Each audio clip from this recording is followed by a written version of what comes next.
So the proposed fiscal year budget is proposing a 3% increase plus a step for teachers and a 3% for non-teaching contract positions, and an additional 2 full-time counselors. And I'll let Bob go through more details of the budget, but it's a very, very simple budget. We put all the extra revenue we have into salary, and it provides our best chance to continue to increase pay for our folks, which we've done for 3 consecutive years. And if we're successful in getting this budget through, it will be a 14% increase over 4 years for our support staff, 13% for teachers, and 11% for administrators. So you have a simple budget proposal that's going to come to you tonight from Mr. Ayler, and I want to just stress in the end is that one of the toughest things in our job is budget, especially in the school system, that we always have to ask for money. We do not have the ability to generate our own funding. So we always want to be respectful for our colleagues who are friends in the community on the Board of Supervisors and others who help us with funding a school. So at this time, I will turn it over to Mr. Ayler. Madam Chair, members of the board, Dr. Lindenberg, I really don't have much additional information. I just want to point out a couple changes. On page 12, I've updated your school board goals based on what was passed at the March board meeting. So that is reflective, and as Dr. Lindenberg has said, goal 4 is to improve compensation for all employees. On page 17 actually reflects the cost associated with the teacher scale. With the 3% plus a step, it's $925,762. Administrative/support, a 3% for $359,403. Total compensation, $1,285,165.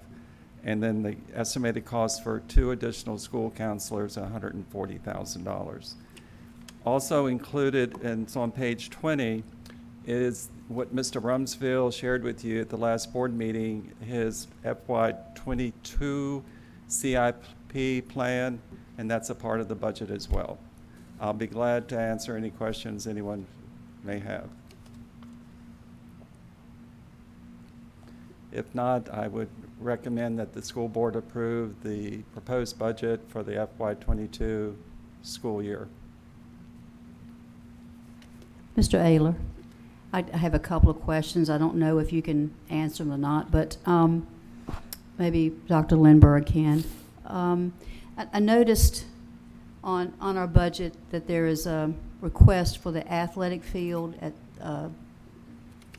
South Boston Elementary School. And I do know that they have 2 areas for recess, and I'd just like to have an explanation about why there is a need for an athletic field there. We'd like a significant green space at South Boston Elementary School, and part of our capital plan for some time had been that upper field behind the school. Yes, sir. It would be a nice green space, and the cost to do that, it would be a real upgrade for our community, and for that would be to put a switchback for handicap accessibility to get kids up there and make sure the field is up. It would be a great green space for us. It's been identified in our capital improvement plan for some time. We think it's a worthy project, but it would be funded through end of year funding, or at the end, if we get to like we did last year, we have capital money, we go to the Board of Supervisors, and that will be part of our capital ask. Okay. Also, one more question. I think maybe Dr. Lindbergh will answer it. There are 2 counselor positions, and I'm just wondering if that is part of the governor's budget that's required to help our students due to the pandemic. Is that why they're there? This has been a long process for some members of the General Assembly trying to address mental health, and they've adjusted the SOQ.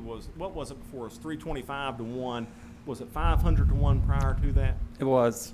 So they've adjusted the SOQ to 325 to 1, and I don't think it's solely as a result of the pandemic, but it went from 500 to 1 to 325 to 1, and that's where we are with it now, and the budget does reflect that. Okay. One more question. The dean of students at the high school, Yeah. would that person be someone that we would select from our Okay. counselors that we already have in place, or is that something we will have to, That- So if you look, you're looking at page 19, I believe, on it. So those are all past acts that we have, and those are not in the budget. Okay, none of those things, and that's just a historical document of requests that we had that didn't make it. So in the past years, and we did not even do it this year, but we just carried it over from last year in September, because we knew that the budget, or we anticipated a much tougher budget. We always sent out a memo to each principal, each director, saying, okay, what are your needs? And we would tally the needs, and then we'd say, okay, then prioritize them, knowing that the budget this year, due to the pandemic, was going to be tougher. We didn't even go through that process this year. We held it and just carried over, and that's a list of programs and initiatives that are not in there. If you remember last year, we approved some of them, then we ended up cutting them, like a writing specialist and all that. But anyway, those are not. Those are just initiatives that are just as historical to keep in there to circle back to in the future. okay. Thank you, Dr. Lindberg. Are there any other questions about the budget? Ms. Ayers, I'm noticing right here where you have I'm sorry, Madam Secretary. Wait 1 minute. Is your microphone on, Mr. Potts? Test it. Yes. Good. Yes. I was having a glance at this person that's going to run the K through 12 virtual learning.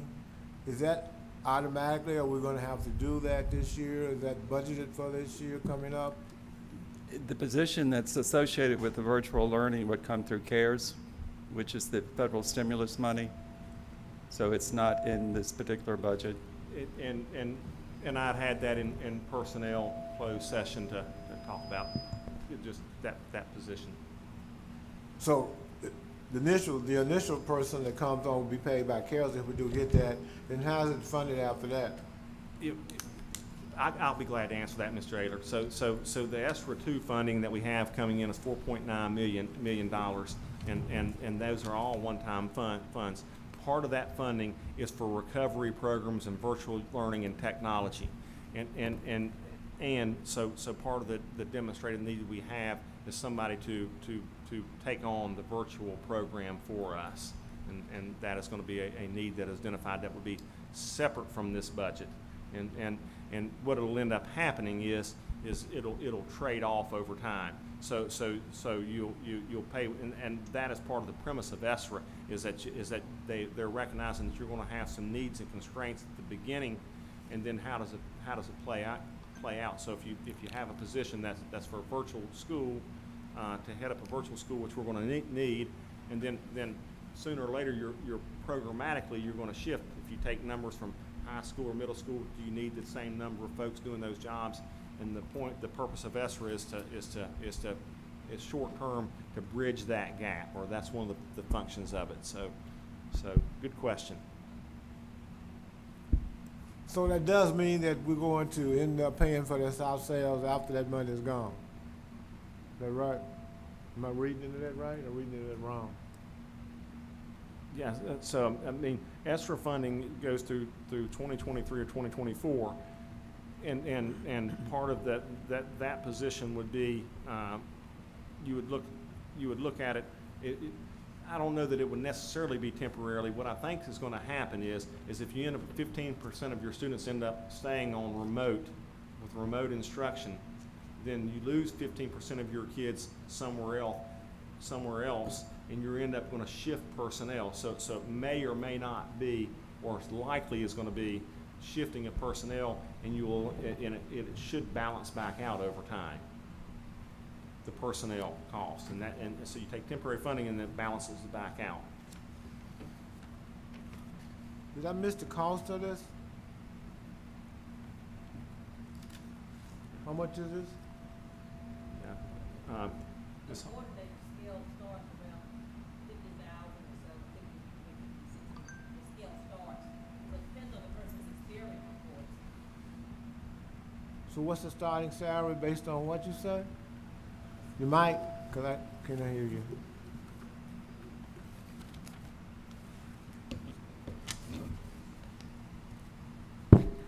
Mr. Potts, I was saying that the coordinator's salary scale starts around 50-some thousand, but of course it depends on the person who's appointed to this position. It depends on their experience, would determine where we'd actually place them on the scale.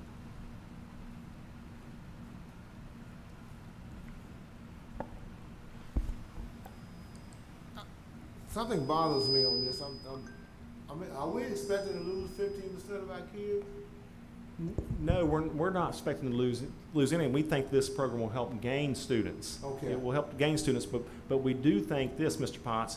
We think that there are students out there, like we had a parent at board meeting in March or in February that said, listen, remote has gone well. There's going to be a certain group of people that families that want to continue on with remote, and we have to have somebody who is going to be designated to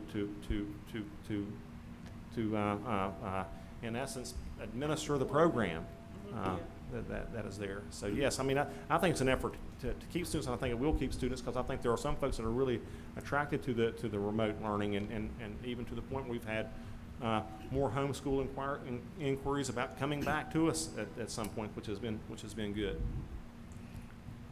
I'll have some more questions on this, because it seems like we're getting into this real fast, and I want to have some idea of what's going on, because from what I'm hearing, it sounds like it's saying we're going to have some people that decide that they want to go to school virtually and not come in.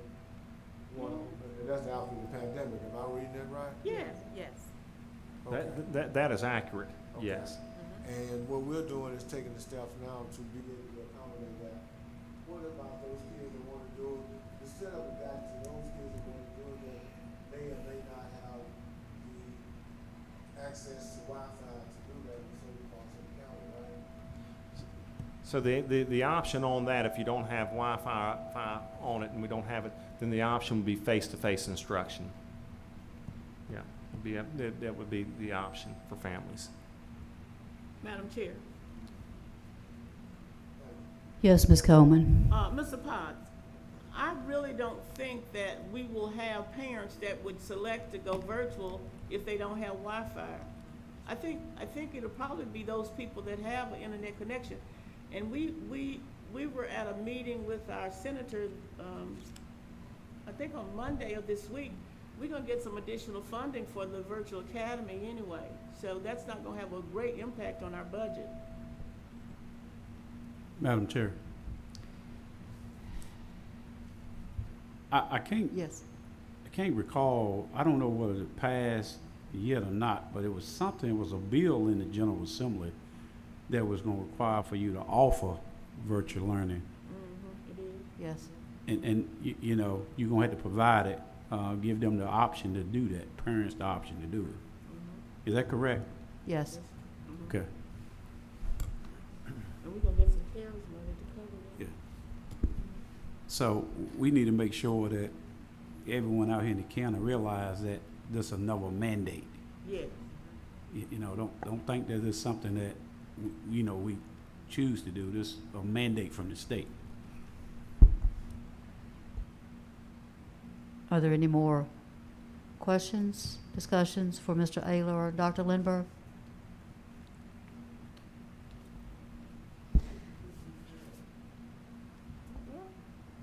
When will this position be filled? It'll be up to you guys. When if we approve the position tonight, then we'll fill it as soon as we can.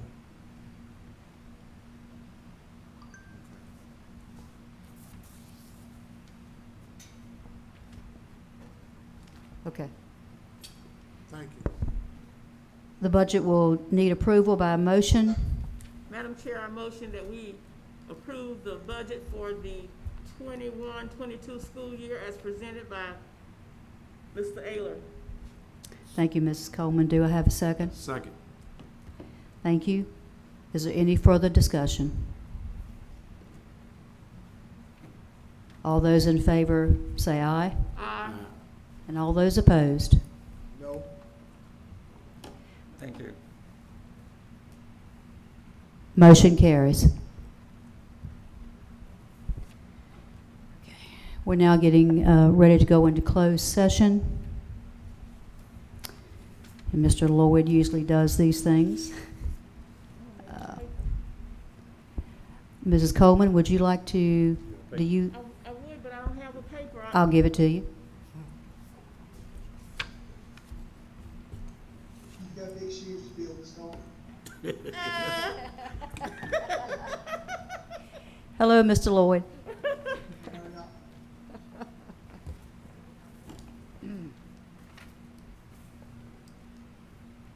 Pursuant to the section 2.23711 of the Code of Virginia, I move that the board convene a closed meeting for the purpose of considering the following specific matters. A, personnel, the appointment of specific division employees as authorized by section 2.23711.1 of the Code of Virginia.